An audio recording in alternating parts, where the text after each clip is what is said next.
Rory McIlroy, the $18 million man. He's just won the FedEx Cup for the third time, and his swing is just so pure. It is built for driving the ball long and straight, just with that power draw. So we're going to have a little look at his swing, what he does to generate that power, and why he is such a prolific winner on the PGA Tour. So this is from the Tour Championship, this swing on the left, and this one from the right, from a little bit further back where he was working on a little bit of speed. So let's have a look from down the line. We're going to place a line just on his butt cheeks here, and then let's place a line on his head just here, just see, and then we'll put a line just down the shaft. So first off, at setup from down the line, you can see that Rory's just got a fantastic posture. He's got nice little bit of knee bend. His hips, let me just clear this plane line off.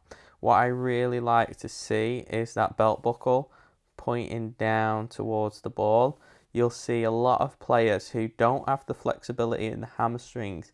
They're not able to get the right pelvic tilt. You'll see a lot of people with a lot flatter belt line. A lot of that is generally due to tightness in the hamstrings or the calves. So Rory does a brilliant job there of setting the pelvis in a great position so he can correctly rotate around his hip sockets. Again, you know, he's got nice neutral knee bend, nice neutral spine, arms are hanging nice and freely, and then from face on, if we look, what I really like to look for is obviously stance width. He's nice and wide, not too wide, just if we draw lines down here, just the inside of his heels are just on his shoulders. Let's clear those off. And then also what I like to see is these feet, both of them are slightly flared out. What that enables him to do is correctly again rotate these femurs, these top bones of the thigh, into the hip socket to generate a lot of power. And you'll also note with Rory, a little bit of spine tilt. That's going to promote an upward angle of attack, which really gets that ball launching high with not a lot of spin. That's why he's hitting it 330. Big part of that is because he gets that nice launch angle, really high launch angle, low spin, getting it out there. And that is why you'll sometimes see guys that are a similar speed to Rory, or even faster, guys like Cameron Champ, but they don't hit it a lot further than him because their angle of attack is slightly lower. So their ball's coming out a little bit lower, so it doesn't carry as far. So Rory's just getting every ounce of his small frame. And remember, Rory's only a short guy. He's only about 5'8", 5'9", 160 pounds. So I'll put those lines on again. For some reason, they have disappeared. So let's put a line on that head. And then generally, I don't like to put the shaft plane line on because it's a bit of an archaic way, I think, to look at swings. But we'll put it on there just for a point of reference.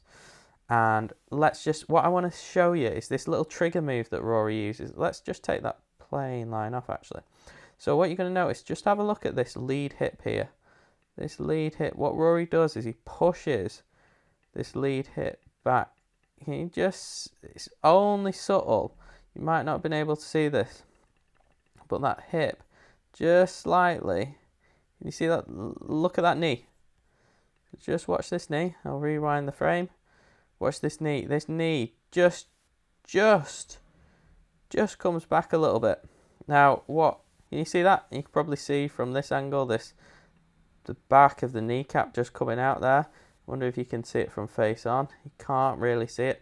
Now that's Rory's little trigger move, and I really like this because it rotates the hips, so it creates a little bit more stretch going back. So he's opening those hips up, which is then going to create a little bit more stretch on the way back through his core and through his mid-back, because those hips are just ever so slightly just opening up. Can you see how it takes when he takes it back? There's an interesting move that Rory does as his trigger.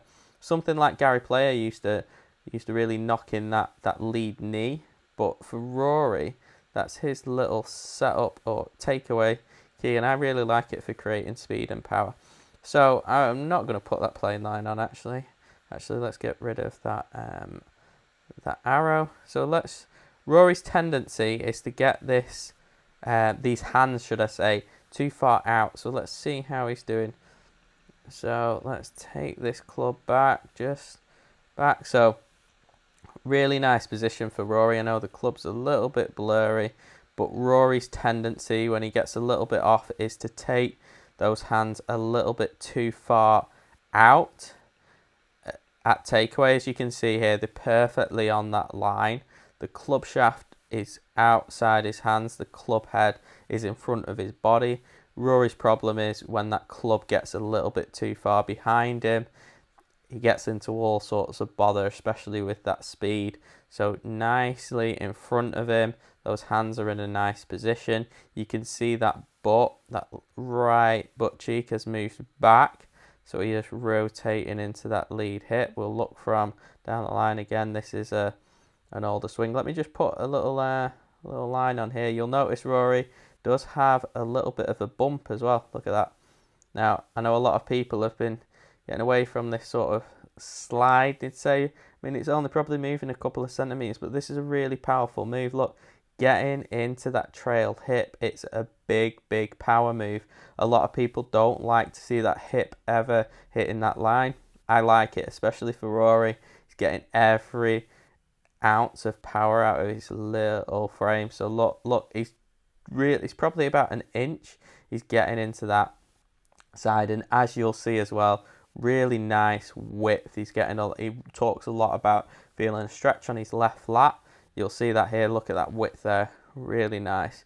And then as we take it up to the top, you'll start to set the wrist again. The camera angle's not great because it is on full speed, but you see Rory gets a nice set in his wrist. That club is pointing down at the ball perfectly. Sometimes Rory can get a little bit off when he gets it too steep or too flat, and that can cause all sorts of issues for Rory. And from face on, you'll see at this moment here, he starts to bend that right elbow and starts to set the wrist set there, and gets a nice bit of width there as well. So if we move it right up to the top, I'll just clear that set line off.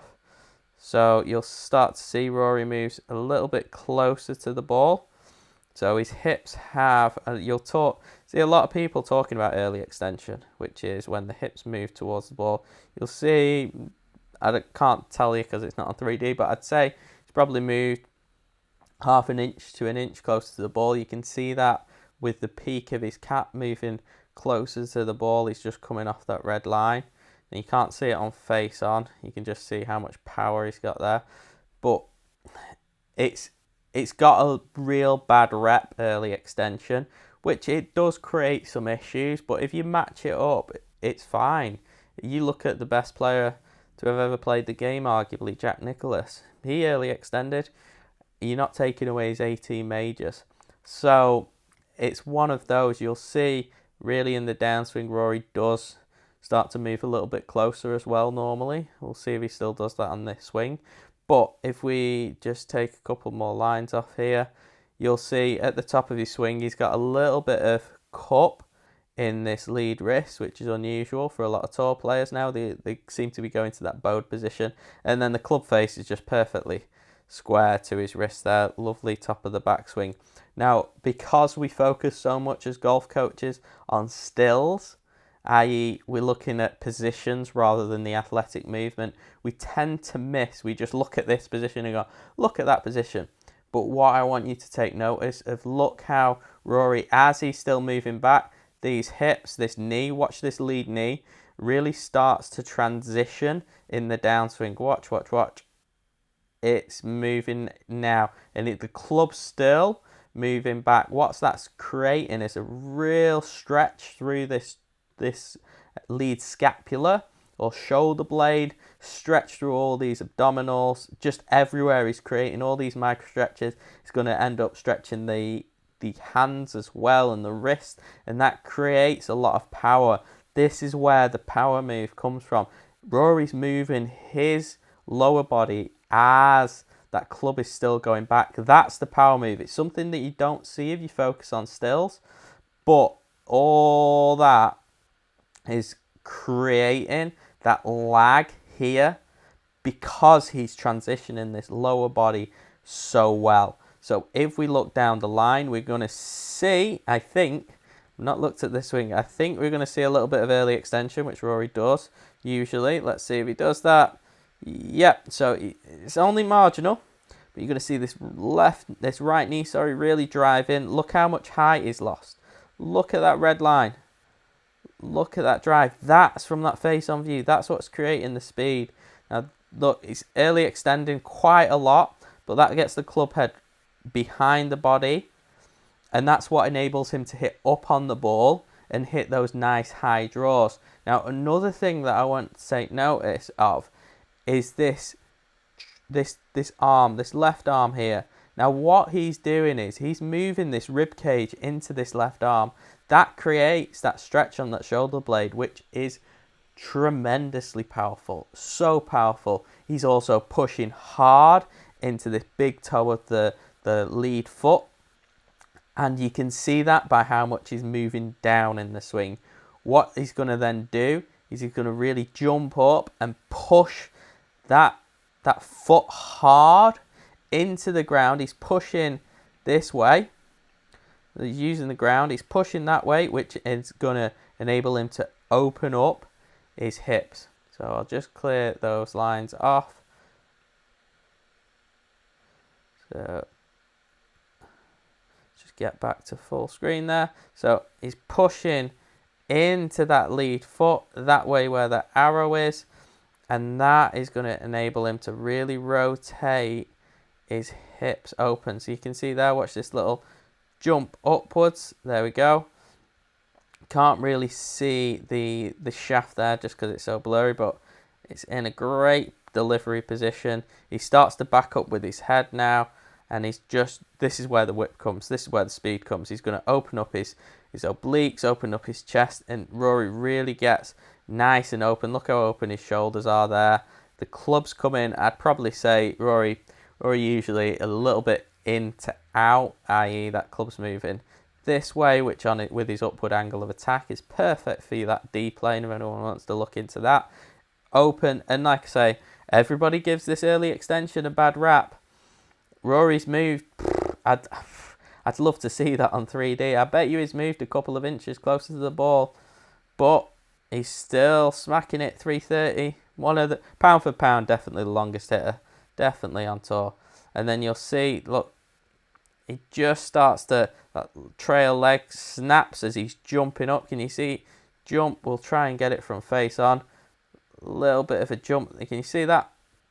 That trail leg just snaps up. I'd suggest potentially if we looked on 3D or, force plates, you'd see a little bit of weight backing up to that trail leg here just as he jumps up and loses a little bit of force through the ground. You'll also see on this trail foot, this lead foot, starts to twist.